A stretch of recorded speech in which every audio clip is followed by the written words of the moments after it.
हाँ जी, आज की इस वीडियो में हम जानेंगे एक ऐसे क्रेडिट कार्ड के बारे में जो कि आपको टैक्स भरने पर या आईटीआर भरने पे, टीडीएस भरने पे या जीएसटी का बिल भरने पर आपको 5x यानी 5 एक्सेलरेटेड पॉइंट्स तक के रिवॉर्ड्स देता है। इसका नाम है HDFC का बिज ब्लैक क्रेडिट कार्ड। अगर आप बिजनेस ओनर है ना, तो ये क्रेडिट कार्ड और ये वीडियो आपके लिए जानना बहुत ज्यादा जरूरी है। देखिए, सबसे पहली चीज यहाँ पर आपको समझनी है कि अगर आप इस क्रेडिट कार्ड के लिए जा रहे हैं तो आपका एक बिजनेस होना बहुत ज्यादा जरूरी है। अगर आप एक सैलरीड एम्प्लॉय हैं तब आप इस क्रेडिट कार्ड के लिए नहीं जा सकते। तो चाहे आपकी एक सोल प्रोप्राइटरशिप हो या फिर पार्टनरशिप फॉर्म हो, तो एज अ बिजनेस आप इस क्रेडिट कार्ड के लिए जा सकते हैं। लेकिन एक चीज और बता दूं, ये जो क्रेडिट कार्ड का जो लायबिलिटी होती है ना, वो आपके पैन के अगेंस्ट होगी, मतलब इंडिविजुअल आपके अगेंस्ट होगी, ना कि आपके बिजनेस के अगेंस्ट। इस चीज का ध्यान रखिएगा, बहुत सारे लोग गलती करते हैं। दूसरी चीज ये है कि 10,000 रुपए प्लस जीएसटी आपको एज अ पेमेंट देनी पड़ती है ज्वाइनिंग फीस के तौर पर इस क्रेडिट कार्ड में ज्वाइन होने के लिए। और आसानी से ये क्रेडिट कार्ड नहीं मिलता है। मैं बताऊंगा आपको कि किस तरह से ये क्रेडिट कार्ड आपको मिल सकता है। 10,000 रुपए जैसे ही आप ज्वाइनिंग फीस के तौर पर देते हैं, आपको कुछ वेलकम बेनिफिट्स देखने को मिलते हैं। अब जैसे ही आप इस क्रेडिट कार्ड में ज्वाइन होते हैं ना, आपको 5,000 के ताज स्टे वाउचर्स दे दिए जाते हैं। लेकिन एक शर्त रहती है यहाँ पर, वो शर्त ये है कि अगर आप शुरुआती 90 दिनों में, जब से कार्ड आपको इशू हुआ है तब से लेकर 90 दिनों में कोई भी खर्चा करते हैं और 1.5 लाख रुपए तक का खर्चा कर देते हैं, तब ये आपको ताज की जो स्टे वाउचर है 5,000 रुपए के दे दिए जाते हैं। इसके साथ ही आपको क्लब मैरियट की मेंबरशिप भी दी जाती है as a welcome benefit. And renewal fees की बात करें तो सेम रहती है। 10,000 रुपए आपको 1 साल के बाद दोबारा से पे करने पड़ते हैं HDFC बैंक को। लेकिन अगर आप नहीं चाहते वो पेमेंट करना, तो आपको 1 साल के अंदर 7.5 लाख रुपए खर्चा करना पड़ता है। एंड HDFC बैंक आपका ये जो रिन्यूअल फीस का पेमेंट है वो कैंसिल कर देता है, आपसे नहीं लेता। अब बात कर लेते हैं रिवॉर्ड पॉइंट्स की। देखो, यहाँ पे 2 कैटेगरी है, रेगुलर कैटेगरी और एक्सेलरेटेड कैटेगरी। हर 150 रुपए के स्पेंडिंग पर आपको 5 रिवॉर्ड पॉइंट्स दिए जाते हैं अंडर नॉर्मल कैटेगरी। ये कौन सी कैटेगरी में आ रहा है, मतलब आपके बिजनेस से रिलेटेड जितना भी खर्चा होता है ना, तो हर 150 रुपए की स्पेंडिंग पे आपको 5 रिवॉर्ड पॉइंट दिए जाएंगे। और एक रिवॉर्ड पॉइंट की जो वैल्यू बैठेगी अराउंड 1 रुपी बैठती है। नाउ एक्सेलरेटेड रिवॉर्ड पॉइंट की कैटेगरी में भाई क्या क्या आ जाते हैं। एक्सेलरेटेड रिवॉर्ड पॉइंट की कैटेगरी में आपको दिए जाते हैं हर 150 रुपए के स्पेंडिंग पर 25 रिवॉर्ड पॉइंट। जी हाँ, अभी कौन कौन सी कैटेगरीज है भाई? देखो, जैसे कि अगर आप कोई टैक्स भरते हो, टीडीएस भरते हो, तब आपको ये हर 150 रुपए की स्पेंडिंग पे आपको 25 रिवॉर्ड पॉइंट्स दिए जाएंगे। अगर आप अपना जीएसटी पोर्टल में जाकर बिल भरते हो जीएसटी का, तब भी आपको 25 रिवॉर्ड पॉइंट मिलेंगे हर 150 रुपए की स्पेंडिंग पर। अगर आप न्यूक्लियर जो सॉफ्टवेयर होता है जो अक्सर बिजनेसेस में यूज किया जाता है, उसका इस्तेमाल करते हुए कोई भी बिल का पेमेंट करते हो, तब भी आपको ये 25 रिवॉर्ड पॉइंट हर 150 रुपए की स्पेंडिंग पर देखने को मिलेंगे ही मिलेंगे। इसके साथ ही अगर आप कोई भी होटल या फ्लाइट की बुकिंग करते हो ना, इनके खुद के पोर्टल यानी कि HDFC के खुद के पोर्टल पर जाकर, जो स्मार्ट बाय पोर्टल होता है, तब भी आपको हर 150 रुपए की स्पेंडिंग पर आपको 25 रिवॉर्ड पॉइंट्स दिए जाएंगे।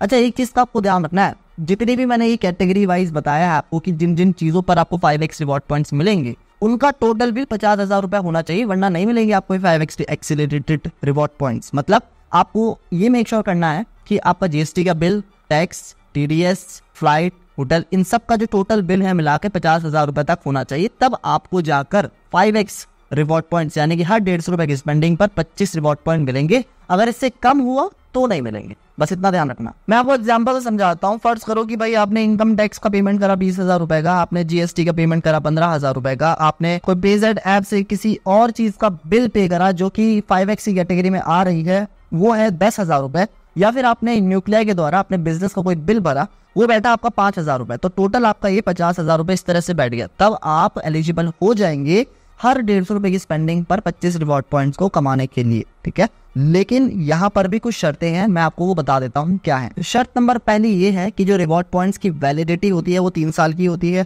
ऑल्सो आप एक बिलिंग साइकिल में 7500 रिवॉर्ड पॉइंट से ज्यादा, जो कि वर्थ होते हैं 56,250 रुपए के, इससे ज्यादा के रिवॉर्ड पॉइंट्स नहीं एक्यूमुलेट कर सकते। एक चीज और मैं बताना चाहूंगा, फर्ज करो कि आप किसी भी फ्लाइट की बुकिंग कर रहे हैं और आपके पास रिवॉर्ड पॉइंट्स पड़े हैं, ठीक है, तो 70% ही आप टोटल पेमेंट का अपने रिवॉर्ड पॉइंट से कर सकते हैं रिडीम। बाकी का 30% आपको अपना क्रेडिट कार्ड का इस्तेमाल करना पड़ेगा। ऐसा नहीं है कि 100% का पेमेंट आप अपने रिवॉर्ड पॉइंट से ही कर दें। ऑल्सो एक चीज और बता दूं, इस क्रेडिट कार्ड से अगर कोई भी एजुकेशनल लोन या रेंट या वॉलेट रिलोड कर रहे हो, या किसी क्रेडिट कार्ड का पेमेंट कर रहे हो, या फिर कोई म्यूचुअल फंड खरीद रहे हो, या फिर किसी हॉस्पिटल का बिल भर रहे हो ना, तब आपको कोई भी रिवॉर्ड पॉइंट नहीं दिया जाएगा। अब बात करते हैं रिवॉर्ड पॉइंट्स के रिडीम्शन की। भाई अगर आपके पास रिवॉर्ड पॉइंट्स हैं तो उसे सजा के थोड़ी बैठोगे, उसको रिडीम करोगे ना कहीं।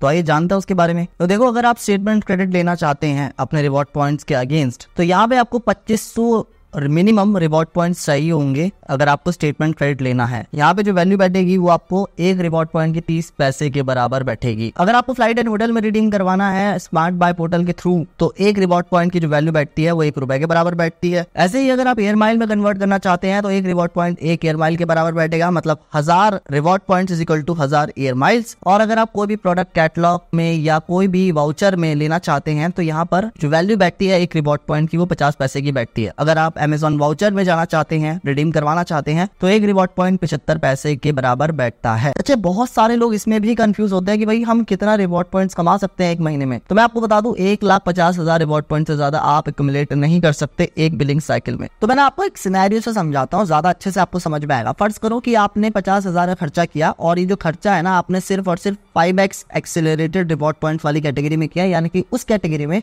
जहाँ पे हर 150 रुपए की स्पेंडिंग पर आपको 25 रिवॉर्ड पॉइंट मिलते हैं, और इस कैटेगरी में आपने 50,000 रुपए खर्चा कर लिए। तो अकॉर्डिंग टू दिस आपको कितने रिवॉर्ड पॉइंट्स मिलने चाहिए? आपको मिलेंगे 8,333 रिवॉर्ड पॉइंट। तो अगर आप 8,333 रिवॉर्ड पॉइंट्स को फ्लाइट या होटल में रिडीम करते हो, उनकी बुकिंग करते समय ये पॉइंट्स को रिडीम कर रहे हो आप, तो ये जो वैल्यू बन रही है वो आपकी 5499 यानी कि 5499.78 पैसे की वैल्यू बन रही है। वहीं अगर आप अमेजोन पे वाउचर पर इसे रिडीम करते हो तो ये वैल्यू बनती है 5833 रुपए की बनती है। अब आप खुद ही डिसाइड कर दीजिए कि आपको कहाँ रिडीम करना है। इसके साथ ही यहाँ पे माइलस्टोन बेनिफिट्स भी है भाई हर 5 लाख रुपए की स्पेंडिंग पर आपको 5,000 रुपए के वाउचर्स मिल जाते हैं ताज स्टे के। ठीक है, तो जैसे कि 5 लाख रुपए आपने खर्चा करा तो 5,000 रुपए के ताज स्टे वाउचर आपको दे देता है HDFC। देन फिर आपने 10 लाख का खर्चा करा तो 5 + 5 यानी कि 10,000 रुपए का टोटल आपको वाउचर मिल जाएगा। ऐसी 15 लाख रुपए खर्चा करा तो 15,000 का आपको स्टे वाउचर मिल जाएगा ताज का। ऐसी 20 लाख का खर्चा करते हो तो 20,000 के स्टे वाउचर आपको ताज की तरफ से देखने को मिल जाते हैं। और भाई यहाँ पर सबसे अच्छी बात ये है कि आपको कोई भी डोमेस्टिक हो गया या इंटरनेशनल हो गया, कोई भी बंधन नहीं है। आप आराम से लाउंजेस को एक्सेस कर सकते हैं अनलिमिटेड। यहाँ पे अनलिमिटेड लाउंज को एक्सेस करने की सुविधा देखने को मिलती है। ऑल्सो एक चीज और है यहाँ पर कि भाई यहाँ पर आपको जो है 20 डोमेस्टिक गोल्फ कोर्सेज देखने को मिल जाते हैं। मतलब इंडिया में 20 बार आप एक साल में डोमेस्टिक गोल्फ कोर्सेज को एक्सेस कर सकते हैं और इंटरनेशनली 140 गोल्फ कोर्सेज को आप एक्सेस कर सकते हैं एक साल में। तो सवाल ये उठता है कि भैया क्या हमें इस क्रेडिट कार्ड के लिए जाना चाहिए? ऑफ कोर्स यार, अगर आपका बिजनेस है, अगर आप सोल प्रोप्राइटरशिप में खुद काम कर रहे हैं तो ऑब्वियसली आपको जाना चाहिए, क्योंकि GST का खर्चा हो गया, टैक्स हो गया, बहुत सारे ऐसे खर्चे होते हैं जो कि आपको खुद की जेब से देने पड़ते हैं और जिनके ऊपर आपको कोई रिवॉर्ड पॉइंट भी नहीं मिलता। तो एक अच्छा कार्ड है और आप अपने बिजनेस के लिए एज अ बिजनेस कार्ड ये यूज कर सकते हैं। काफी अच्छा कार्ड है। अब सवाल ये उठता है कि भाई हम इसे ले कैसे सकते हैं? देखिए, HDFC बैंक जो है ना वो आसानी से देता नहीं है। यहाँ पर आपके सिविल स्कोर से ज्यादा ये देखा जाता है कि आपका बिजनेस का नेचर क्या है, पहली चीज। दूसरी चीज ये देखी जाती है कि आपका बिजनेस कितना लॉन्ग लास्टिंग है और कितना आप टैक्स भर रहे हैं। अगर आपको फिर भी इस कार्ड के लिए जाना है तो पर एनम आपको ITR जो देनी पड़ती है HDFC बैंक को 21 लाख या उससे ज्यादा की देनी पड़ती है। या फिर अगर आपका कोई भी बिजनेस भी है और आपके पास कोई HDFC का कार्ड है, फॉर एग्जाम्पल आपके पास कोई भी कार्ड है HDFC का जिसकी लिमिट 6 लाख से ज्यादा है, तब भी आप इस कार्ड के लिए अप्लाई कर सकते हैं। बट मैटर्स इज कि आपका सिविल स्कोर कितना है, आपका बिजनेस का नेचर कितना है और कितना लॉन्ग लास्टिंग आपका बिजनेस है। HDFC इस बिहाफ पर ये डिसाइड करके आपको ये कार्ड प्रोवाइड करता है। अब मैंने जैसे कि बताया ये बिजनेस कार्ड है और बिजनेस प्रीमियम कार्ड है, हर किसी को नहीं मिलता। तो अगर आप लकी हुए तो आपको ये कार्ड जरूर मिलेगा और जिनके पास है वो कमेंट करके मुझे जरूर बताएं कि किस तरह का कार्ड है और क्या क्या बेनिफिट्स उनको देखने को मिल रहा है। मैं मिलता हूं आपको अगली वीडियो में।